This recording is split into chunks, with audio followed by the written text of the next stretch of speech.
When producing a video, the difference between good and great comes down to composition and editing. Understanding how to shoot and edit throughout the process helps to create effective videos. According to John Howitt's Airwords, the coordination between a clever and well-written news text and the video sequence is crucial to telling that story. For JU sophomore and communications major Avery Jackson, effective video composition involves diversity in the framing of shots.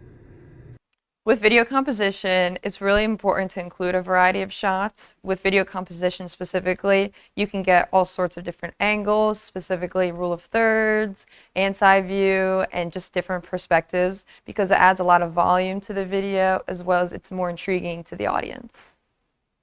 There are many types of shots and angles that can be used to make a video more visually interesting. Rule of thirds applies the focus of the video on the leftmost or rightmost part of the frame. Bird's eye is an aerial shot from above, while an ant's eye refers to a shot on ground level or below.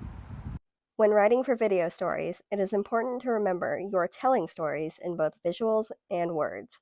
As explained in the textbook, writers use words, but television news writers combine words and visuals to tell stories. For communications major and JU student Arwen Donovan, attention to detail keeps the audience engaged. Video agreement and composition is important because it can show different perspectives as well as different emotions at some points. It also helps the viewers to see the interview's perspective or what they're actively thinking. Audio-video agreement is defined as the syncing of relevant video clips to the according voice cues. It is a large part of the editing process along with video composition.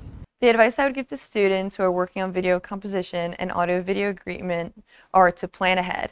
So if you know where you're going to shoot your video, it's important to go ahead of time and plan out what kind of shots you want to have, where you want them to be, and if you have a subject in it, you want to include that subject in it as well, such as the placement of them, as well as the timing, as well as including that sound, if you can, within the video. Although the process of video making and editing can seem complex and tedious, taking the time and effort to properly frame and voice over your clips makes a massive difference in the final cut. You don't need to have fancy equipment or expensive software to create quality videos. In the end, it's all about the process.